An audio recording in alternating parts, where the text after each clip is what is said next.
Hello, welcome back to my channel. If you're new here, my name is Mary and today's video is going to be my July wrap up. I always start this video out with some stats, so I'm going to go over those first and then I will go through the books that I read in the order in which I enjoyed them for the most part. I do have some tweaks because some books are like companions to each other, so I'll probably just talk about them all at once. Hope that makes sense. But without further ado, in July I did read 22 books, which was a total of 6,295 pages. I also DNF'd 2 books in July. The genres that I read of the books that I completed are, I read 8 romance books, 3 fantasy books, 3 sci-fi books, 2 general fiction books, 2 mystery/thriller books, 2 nonfiction, 1 literary fiction, 1 contemporary, and 1 historical fiction. I read 3 books by male authors and 19 books by female authors. I read 20 books by white authors and 2 books by Asian authors. I read books by authors from England, the USA, Ireland, and Sweden. I also managed to read 17 books using audiobooks, 5 books using ebooks, and I did not read anything physically this month. I read 21 adult books and 1 young adult book. I read 1 book that was translated into English. The settings of the books that I read were Sweden, Detroit, England in various places, as well as London specifically, Dublin, Boston, Wisconsin, New Orleans, Nantucket, Martha's Vineyard, Sweden, which I don't know if I already said, and then also fantasy settings that aren't like real places. I read 4 books that have queer rep in them. And for my star ratings, I did not have any 1 stars. I did have 2 2 stars, 2 2.5 stars, 5 3 stars, 3 3.5 stars, 5 4 stars, and 5 5 stars. Sorry, which is an average of 3.6. So not terrible, not great. A lot of books that were just okay. Starting with my DNFs, I DNF'd On Writing by Stephen King, which is like a memoir. The subtitle of that is A Memoir of the Craft. And so I thought it was going to be about Stephen King's like writing processes, but it was more about like his childhood at first. It was like a real memoir, and I don't really care to read his memoir. No offense. I just wasn't that interested in it. And then the other book that I DNF'd was another nonfiction book by Ron Kovic called Born on the 4th of July. And that is about a guy who was in the Vietnam War. He was paralyzed in the Vietnam War, and then he later became like a really big advocate for like anti-war stuff. And I was really interested in reading that one, but again, I wanted to read more about like his journey with being paralyzed and also about him as an adult. And a lot of what I was reading was about him as a kid, and I just didn't care. And also it was like this sounds bad. For me, it was not super interesting things about being a kid. Like he talked about watching baseball with his friends and what cereal he liked to eat. And I didn't care about that. So I DNF'd it. Starting with my 2-star reads for the month. First up, where is it? I'm going to talk about Coach by Alexa Riley, which is a very short, like 99 pages, not even 100 pages. And it is basically like a smut book. And I don't know. So it was the pairing was a girl who was like 18, 19, and then her dad's best friend. And I just like, it's obviously so short. It's just pretty much supposed to be smut, which is fine. But I wasn't really into it, but I read it because it was just 99 pages and I've heard things about it. So I was like, maybe I'll see if I'll like this. No, not for me. I don't like the type of like alpha male hero really in my romances. I think it can work for me in certain instances, but for the most part, it's not really my thing. Also, age gaps to me have to be navigated very, very carefully in order for me to be interested in them. Like there has to be something compelling happening with the age gap, and it can't just be like, I saw this teenage girl once and now she's mine, which is kind of what this one felt like, and I didn't really like that. The other book I gave 2 stars was Hour of the Witch by Chris Bojalin, which I read for the tarot readathon, which I vlogged, so I will link my vlogs for that for you. This is like shelved, I guess, as a historical thriller. I didn't find it very thrilling. It's about this woman who is she has an abusive husband. She's trying to get out of this abusive marriage, right? And then she goes through divorce proceedings, and so much of the book is literally just like, it reads like court transcripts. And I don't know if this is based on a true story and that's why, but I thought it was boring. I just didn't like it. It was pretty easy to listen to because like I listened to it as an audiobook. I think I listened to it in like a day and a half or 1 day, but I didn't really like it. I liked the ending. I thought the ending was cool, but like I didn't just want to listen. Like, I would wager 60% of the book is just court transcripts. And I find that so boring. So for me, this just was not really a hit. I didn't really like it. But I got to the point, like I thought that the court transcript, I thought there was going to be more story. And then I looked at how much I had left of the audiobook and there wasn't that much left. And I was like, well, I may as well just finish it then. You know what I mean? First book I gave 2.5 stars was A Psalm for the Wild Built by Becky Chambers. And I think I'm learning something about myself. And it is that I don't, if something is like cozy, fantasy, cozy, sci-fi, cozy, I don't love it because the stakes are too low.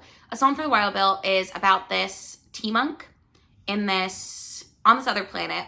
And basically they like give tea to people to comfort them. And then one day they decide to go out into the woods and like explore nature. And there used to be a lot of robots, but the robots left society because they were sick of doing like humans work, I guess. And this tea monk runs into a robot and it's about like their interactions. And like, it's a lot about like the meaning of life. I just like was not that enthralled. Like I could see why people would think it's sweet and good. It's just never going to be the genre for me. So 2.5 stars, I feel like it's fine. If that's what you like, I think you would like it. I don't like that. So I did not like it. The other book I gave 2.5 stars, I'm pretty disappointed by. And this one I gave 2.5 stars because like, I feel like realistically it was a 2-star. I wanted to DNF it at the end, but again, I ended up like skimming through the last bit of it. And that was Daughters of the New Year by E.M. Tran.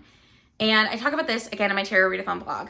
But this book is about a woman, Suan, who has 3 daughters. And it was pitched to me as like a multi-generational family story that is heavily inspired by the Vietnamese zodiac.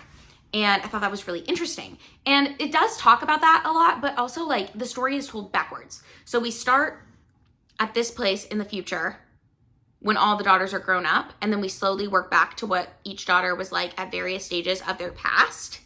And then we get to see Suan in her past. And I just don't like stories that are told that way. I just don't find it as satisfying as reading something that moves in a forward timeline. And I think it's just a personal taste thing. But I've read another book, The 100-Year House by Rebecca Makkai, and I enjoyed that book a lot. But my biggest gripe was that you get like this present day slice and then you get 2 different past installments. And I was like, I don't know, like I feel like there's a way to work in flashbacks to make something interesting and be fine. But I don't really love a story told so linearly, just backwards, if that makes sense. Okay, moving on to my 3-star reads. The first 3-star that I'm going to talk about, I again read for the Tarot Readathon, and that was Bewilderment by Richard Powers. And this is a book about a father and son, and the wife/mother of the son has died. And it's just basically like the father and son navigating grief, but it's at this like future point in time where the US government is being much more controlling than it used to be. And also environmental disasters are happening all over the place. And a lot of creatures are going extinct at like a very rapid rate. And this is really distressing to Robin, who is the little boy. And Robin is on the autism spectrum. And so a lot of the book at the beginning, like the setup is that the dad has basically been told that Robin is disrupting his classes too much and they need to figure out something to emotionally regulate him. And so what they end up doing is this trial study where somehow they are able to like capture the thoughts of Robin's dead mom, and Robin is able to communicate with her. And then it sort of like spirals out of control from there. But this book really is like set in the backdrop of like all this environmental disaster, but it's about like what a father would do for his son. And it's so well written. I just thought it was like not quite my type of book. I think I talked about this in my vlog, but I think like if I were to have read it physically and like really sat with it and taken my time with it, I might have liked it more, because there were a lot of elements of this book that I really enjoyed, but ultimately it didn't come together as a book that I loved. I thought there were some like pacing issues, but yeah. So I don't know if that one's necessarily for me. I do plan on reading The Overstory, which is by the same author. And that one I think is about a forest. And so I'm very curious to read that. Like I like the slightly dystopian lean of his writing, but I think I need to wait to read The Overstory until I'm in a position where I can like actually sit down and like read it and think about it and sit with it and not be reading it for a readathon where I'm just trying to get through as much as I can, basically. Because I just don't think it was a great way for me to absorb that story. But also like I liked it. I think if you like that kind of thing, if it sounds good to you, I think you would enjoy it because it's so well written. But ultimately, it like wasn't a favorite for me. Another book that I gave 3 stars was a short story collection called Shit Cassandra Saw by Gwen E. Kirby.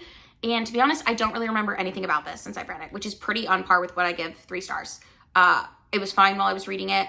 Nothing stood out to me. Nothing was memorable. I think that some of them are like retellings. Oh, I kind of remember what this was. Okay, so it's got like retellings of Greek mythology, but it's all from like the woman's perspective. Yeah, it was fine. Another book that I gave 3 stars that may be controversial because I know a lot of people don't rate memoirs this way. I gave Everything I Learned in a Chinese Restaurant by Curtis Chin 3 stars, which I feel kind of bad about it again because like it's someone's life story. So I know a lot of people don't rate memoirs unless they're giving it 5 stars for that reason. But hear me out. This one, I just thought that like it was fine. Like it wasn't written horribly, but it was fine. It's about this guy who is Cantonese, I think. And he grew up in Detroit with his family and they owned a Chinese restaurant. And it's about like living in Detroit in, I think it's the 80s, 70s and 80s. And like his childhood and what it was like living at the Chinese restaurant and how he like tried to learn how to cook, but everyone thought he was so bad at it. And like, I don't know. I just thought it was fine. He's also gay. So it talks a little bit about like what it's like being gay as like a first generation American from a more conservative cultural background. And I thought it was interesting, but again, nothing really sticks out to me. Is this it right here? I think so. Yeah. So here it is. It was fine. All right, we're gonna move on to 3.5 stars maybe, because I think the other 3 stars I have are companion books to other books that I read. I hope that makes sense. Oh, I have one other 3 star, and it is The Viscount Who Loved Me by Julia Quinn. So I read the first 3 Bridgerton books this month. I'm still gonna talk about them in the order in which I enjoyed them, but The Viscount Who Loved Me was my least favorite that I've read so far. It's Anthony and Kate's book. Basically, Anthony is the Viscount Bridgerton. If you don't know what Bridgerton is, there's a TV show on Netflix about it. But essentially, it's this family where Violet is the matriarch. She's a Viscountess, or the Dowager Viscountess, because her husband has died. So technically, her son is the Viscount. So whoever he marries will be the Viscountess. Whatever. But they have 8 children. She has 8 children that she has named in alphabetical order. And the father has died. Okay. And book 2 focuses a lot on the impact of the death of the father and Anthony becoming the Viscount at such a young age, and how that impacted him and the way he sees the world. It also talks a lot, he has this fear because his dad died at like 39, that he will die at 39. Like he's convinced that he cannot outlive his father. He's also very afraid of like bees because his dad died because he had an allergic reaction to a bee sting. Okay, and so that's that. I don't think any of that is spoilery for this, but this is his love story with this woman, Kate Sheffield, who he actually is trying to court Kate's younger sister, and then he and Kate kind of fall in love. So that's the gist. It's very different from how it plays out in the show. And there are certain things in the show that I like better than the book, but there are also certain things in the book that I like much better than the show. Like the overlying plot arch, I like better in the book, but also I understand why they changed certain things from the show, because this book is pretty much point for point the same plot of the first book, which I will talk about later, which I did enjoy more, but I was just, it was interesting to read that and see like, oh, it's the same thing again. So I understand why they changed certain plot points for the show, because if they left it the same, then you would be watching it like the same show. And a lot of that is that the way these characters end up married is because they're caught in compromising situations. And it's like the same compromising situation. So I don't know. I didn't love that. I did give this 3 stars. I thought it was fine. And then spinning off of that, I read the second epilogue for it, which the second epilogue are epilogues that Julia Quinn wrote and collected as a series of short stories, but now they're, when you like listen to the audiobooks, the like modern published audiobooks, they have them at the end. So I counted them as 2 different things on Goodreads because they are counted as 2 different things on Goodreads. But I gave the second epilogue 4 stars. I don't really remember what happened. Oh, I do remember. I do remember. It was cute. But all that to say, each second epilogue shows like a different future. I will say, if you are not familiar with the pairings of the whole series, the epilogues do spoil that. Just food for thought. Or the second epilogue does, because the second epilogue, again, was made for fans of the books who wanted to see another glimpse of their favorite characters, right? So anyways, I just thought I'd point that out. I gave the second epilogue 4 stars. I gave the actual book 3 stars. It's also my least favorite season of the show, which I feel bad saying because Jonathan Bailey is so good. And honestly, so is Simone Ashley. Like, I love them. And I think they did a really good job with the characters, Anthony and Kate. It just, the season is messy for me. But I'm planning on doing an entire video about Bridgerton books versus show at some point. But I have to read more of the books to get there. Because I believe I am 2 books behind for things that have happened in the show so far, or at least been like foreshadowed. Maybe even 3. So the first 3.5 star that I want to talk about is called Unearthed as It Is on Television by Emily Jane. And this is a sci-fi book, and it's one of those things that I really like that I still don't know what they're called, but it's when a book is kind of like short stories with a bunch of different characters, and they all sort of intertwine. So they're all related to the same thing. The example I always give for this, Candy House by Jennifer Egan does this, as well as the Sophie Ward book, Love and Other Thought Experiments, which is my favorite version of this. My second favorite version of this being that Sequoia Nagamatsu book, How High We Go in the Dark. This is very similar to How High We Go in the Dark because it is about a first contact with aliens, right? And it's just about all these different people and where they were when this first contact happened.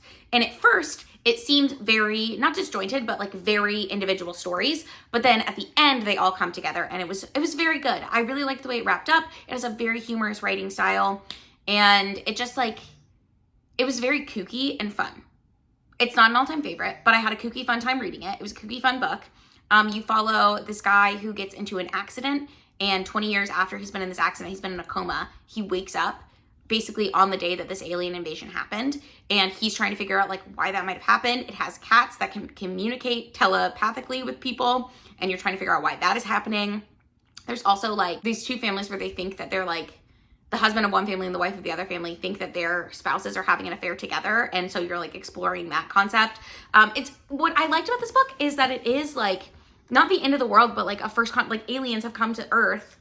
And so it's very scary, but it's just like all the everyday things that are happening in these people's lives that are like sort of being impacted by that, but also they still have like normal everyday people problems, you know? And I thought that was really fun. So I enjoyed this book. I gave it 3.5 stars. I thought it was good. Again, not an all-time favorite, but definitely a fun read. The next book I gave 3.5 stars was Siege and Storm by Leigh Bardugo, which again, I read for the Tarot Readathon. This was the second book in the Shadow and Bone Grishaverse trilogy. I know Grishaverse is like a lot of her books, but Shadow and Bone is like the first trilogy of it, I think. It's a YA fantasy series.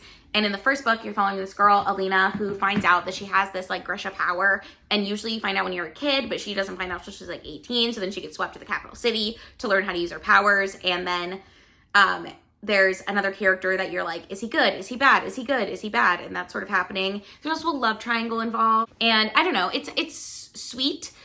My main complaint about book 2 is that the way book 1 ends seems to have accomplished, like, solved a problem, right? However, book 2, they keep, like, getting pushed back. It's like every time they take a step forward, they have to take 2 steps back. And it just felt like the book wasn't going anywhere for that reason. Like, the way we end up book 2 is basically the same way we ended up book 1, which... And things have changed, like alliances have shifted, there are new characters, you have more knowledge, but like where the characters are, the main character, it's the same thing. She's got the same problem that she had when we last saw her, which I find kind of frustrating. However, I did really enjoy the introduction of a new character. I'm not gonna tell you who it is. I will tell you he's like a pirate privateer or something. I thought he was a very fun introduction. I will also tell you the main love interest, I am disliking more and more. I do understand certain things about him. I just feel like he's becoming an obstacle in the story rather than like helpful to the main character. And that is frustrating for me to read. So hopefully none of that spoils anything. But I am still looking forward to continuing the series, and I want to finish it, and I want to continue reading the Grishaverse books. I do like the idea, again, I've mentioned this before, I like the magic system, I like the setting. I think it's a very unique and interesting thing. I don't know how unique it actually is, but I've never personally read anything like it, so I'm enjoying that aspect of it, even though it is very like classic YA fantasy tropes. The other mechanics of it are different, which again, I think is fun. The next book that I read is the 4th book in the ACOTAR series. I finally read A Court of Silver Flames by Sarah J. Maas, which is the book that follows Nesta. So the first 3 books in that series follow Feyre Archeron, who is a human woman who is turned into a fae. And then something happens. This is vaguely spoilery, but I feel like everybody knows anyways. Something happens to the other sisters to where they end up having to be in the fae world as well. And so Nesta is one of Feyre's older sisters, and book 4, Court of Silver Flames, is about her. And it's a lot about her trauma because there's a big war that happens in the first trilogy, and Nesta's a big part of that war. And so there's a lot of really traumatic things that have happened to her. And I found Nesta horrible to read for the first like 70% of this book. And then I finally got on board with her and was okay with it. So will I be continuing the series? It's possible, but I never love these books. Like, I think I've given them all like 3 stars. I think I gave A Court of Thorns and Roses, the first one, 4 stars. Unpopular opinion, apparently.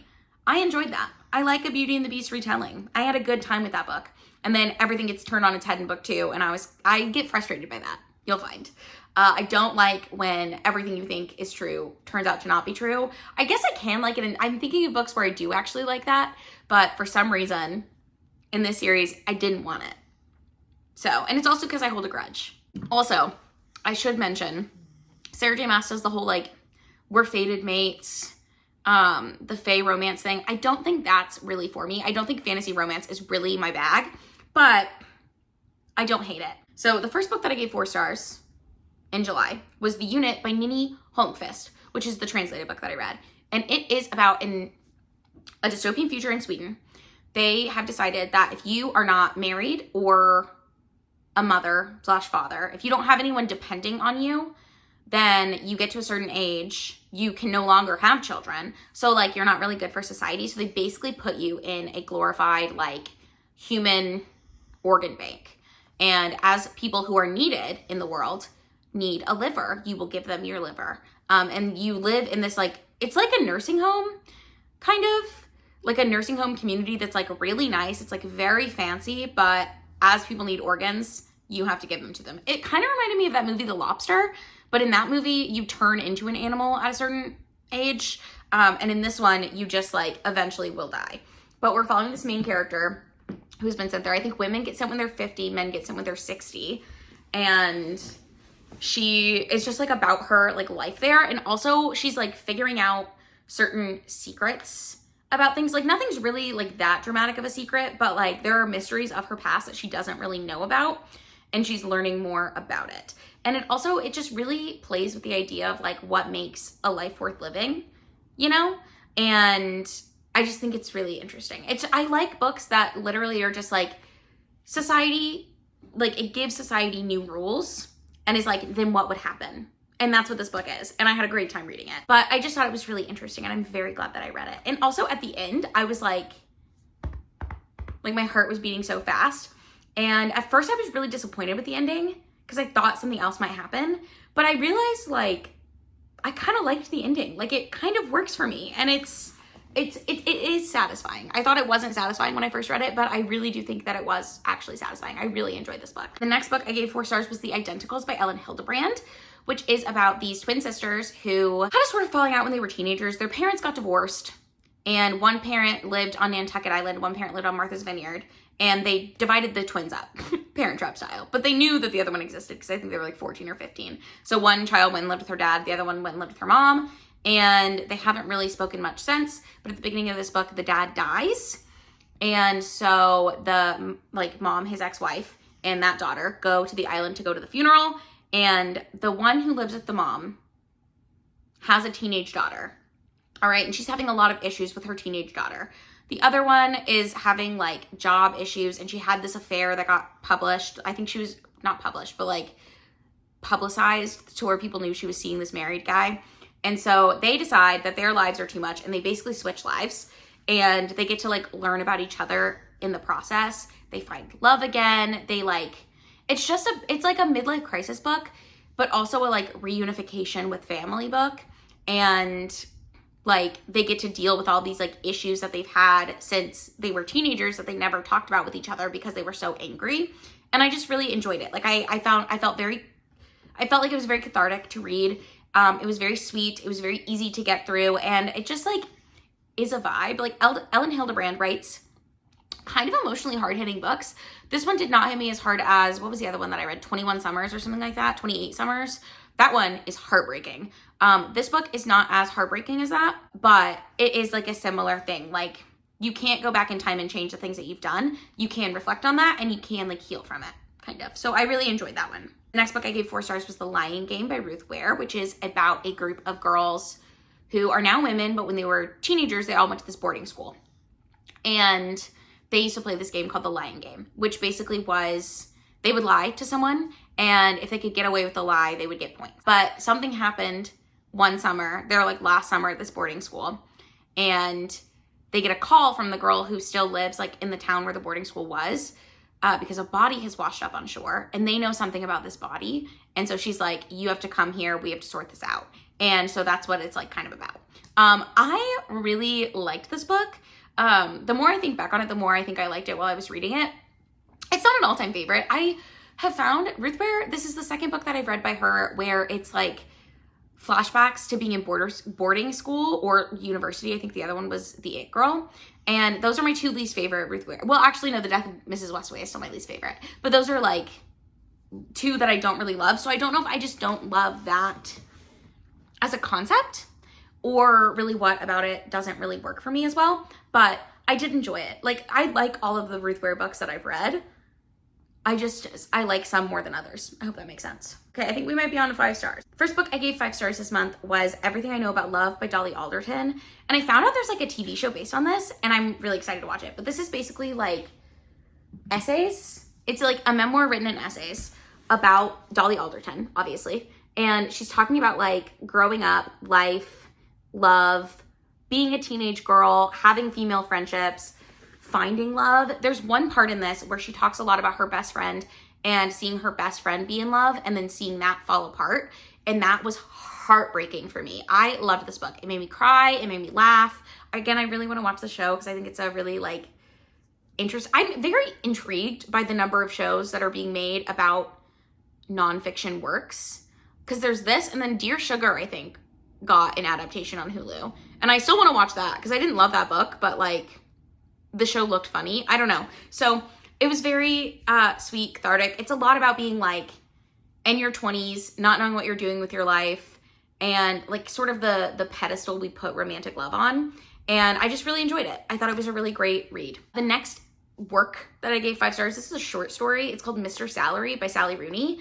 And it's now like my second favorite Sally Rooney thing that I've read, which is so interesting because my favorite Sally Rooney, if you don't know, is Conversations with Friends. This is a short story about a girl she's a woman now, but when she was in university, she ended up living with this guy who was much older than her. Not in a romantic way. They just like, I don't know. I don't remember if it was like someone her dad knew. I think that's how it started, and she was supposed to live with him for a summer, but she ended up just living with him through her university years. And now, present day, she's flying back to Dublin from Boston. And it's like her talking about the past with him and having like had a crush on him, but she was like 19, he was 35. And now she's like 25 and he's like 40 something. And just like about, not even, are you okay, Bubs? Or if you got stuck under the bed. It's not even about like unrequited love necessarily, but it is about like what if. And I really enjoyed it. I don't know. I'm going to try to remember to link. I found it on some Irish website for free. So I will try to remember to link that so you can read it. It was very good. I really, really loved it. It made me feel a lot in 30 pages. The next books I gave 5 stars. I'm going to talk about these together. It is the first and the third book in the Bridgerton series. So The Duke and I, which is about Daphne, who is the 4th Bridgerton sibling and the first daughter to come out. And then the Duke of Hastings, who is actually friends with Daphne's older brother, Anthony, who is the main love interest of book 2. This is more where like I really enjoyed The Duke and I really like the first season of Bridgerton. Like I really just enjoy that storyline, but basically it's Daphne and the Duke, and they get off on the wrong foot at first, but then the Duke doesn't want to get married. He's sick of everybody like all the mamas trying to get him to marry their daughter, and so he decides that he's gonna pretend to court Daphne, and he tells her about this, and Daphne's going to pretend to be courting him because that will make other suitors interested in her. In the books, no one is interested in her because she thinks everyone just thinks of her as a friend and no one thinks of her as a wife, which is interesting because in the show, she starts out very desirable and then Anthony kind of gets in the way of things. I'm trying not to compare them too much, But I did watch the show first, so I noted all these differences right away when I was reading it. But the Duke, again, is a rake. Which I think, from what I understand, is just like a man who sleeps around and has no intention of marrying. That's my understanding of rake. I don't know if that's right. He and Daphne eventually do get in a compromising situation, decide to get married, and they do fall in love. One thing I really like about these books is that the marriage typically happens pretty early on in the book, and I just think that's fun. I don't know why. It just makes sense for Regency stuff, because, like, they weren't really allowed to bone before they got married. I don't know. Anyways. But the big problem that Daphne and the Duke have to overcome is that the Duke doesn't want to have children. He made this promise to himself because his dad was so horrible to him that he doesn't want kids. So again, it's a man with daddy issues who has to overcome his daddy issues to be the man that he wants to be for the woman that he loves, which is the same plot of book 2, if you were listening when I was talking about that earlier. So I think it's like funny to me that they're the same. It's the same. It was the same thing. But I liked fake dating, and that was a big part of the beginning of this. I also enjoy a marriage of convenience, and like, I thought that was fun. I also enjoy when, like, you start out being thrust together, but you have to, like, create this friendship out of that. Like, I like all of those elements, so I had a really good time with this one. And then for the second epilogue, I gave it 3 stars? No, 4 stars. 4 stars. And the second epilogue of this one, again, is exactly how I explained before. It's just a far future interpretation of the characters, and I won't bore you with too many details, but I did really enjoy this one. It's my favorite second epilogue of these books. And then, on the same vein, I gave An Offer from a Gentleman 5 stars. This is my favorite one so far. I think that is an unpopular opinion. I don't know, but I love Benedict. So this is Benedict's book. Benedict is the second sibling. Because his name starts with a B, and B is the second letter of the alphabet. That's how they named them. But Benedict is at a masquerade, and he meets this woman, and he's like, who is that? I've never seen her before. I'm in love with her. And it's a Cinderella retelling, okay? So this woman is actually, like, she has an evil stepmother, and so she was wealthy at one point, but her dad died, and now she is, like, basically a slave in her stepmother's house, and she sneaks out to go to this masquerade ball where she meets Benedict, and then she gets kicked out eventually of that house forever and has to be a maid somewhere else, and Benedict re-meets her in the future when she's a maid, and it's, like, them trying to, like, she knows that it's him, but he doesn't know that it's her, because, again, she was wearing a mask, and he doesn't recognize her. Whatever. But it's so sweet, and I really enjoyed it. Like, I had a good time with the, like, how they're going to navigate the different social classes and, like, the secrets that are happening. I liked the miscommunication trope in this one. I don't always love that, but I just feel like it worked really well for the story, and I thought they had a really sweet time. There's also, like, very romantic lines in this book. I love Benedict in love. Benedict is, like, the artist soul of the Bridgerton family, and I just find him so cute. And also, when I was reading this one, I could, like, picture Luke Thompson, who plays Benedict in the show, very clearly as Benedict, and I just feel like it made me realize what a great job he's done with this character, because he really, like, in the show emphasizes the comedic lines that Benedict has, and Benedict does have those in the book too. So I was, like, giggling, kicking my feet, having a great time with this one. I will say, I gave the second epilogue for this one 3 stars, because it's actually not about Benedict and Sophie. It's about one of Sophie's friends, or maybe stepsisters, I can't remember, but I mean, it was fine. But that's all I really have to say about it. Like, there was nothing sweet about them in the future. It was sweet because you got to see them watch their friend do something. But, you know, it was fine. The last book that I gave 5 stars, and I'm glad I left this one because this one was my favorite book of the month, We Were Liars by E. Lockhart. I did not know how I was going to feel about this. So this is a YA mystery thriller. It's more of a mystery than a thriller, really, but it's about this group of teenagers who are rich kids, and something happens one summer, and we're following the perspective of one of the kids, and she's, like, telling us the story about what happened as she's figuring out what happened. I don't want to say too much, but it is, like, so essentially there's grandparents, and each of the grandparents have 3 daughters, and each of the daughters has a kid that's, like, the same age. They have other kids too, most of them, but so we have Cadence, Johnny, and her name starts with an M, but I never remember what it is. So those are the cousins. And then Johnny's mom is dating someone who has a nephew who's around their age too.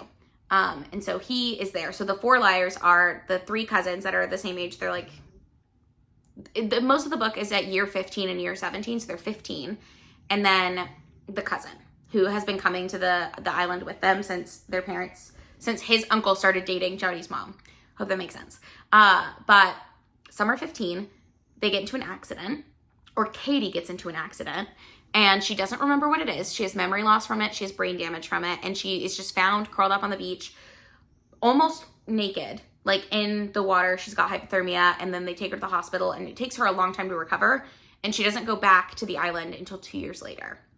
And 2 years later, no one will tell her what happened. No one will talk to her about what happened. It's just like this very weird thing. And you're learning as the book goes along what's going on. And Katie is just a very unreliable narrator. Like, because she doesn't know so much, she's filling in gaps and then going back and being like, oh no, that's wrong, it's this.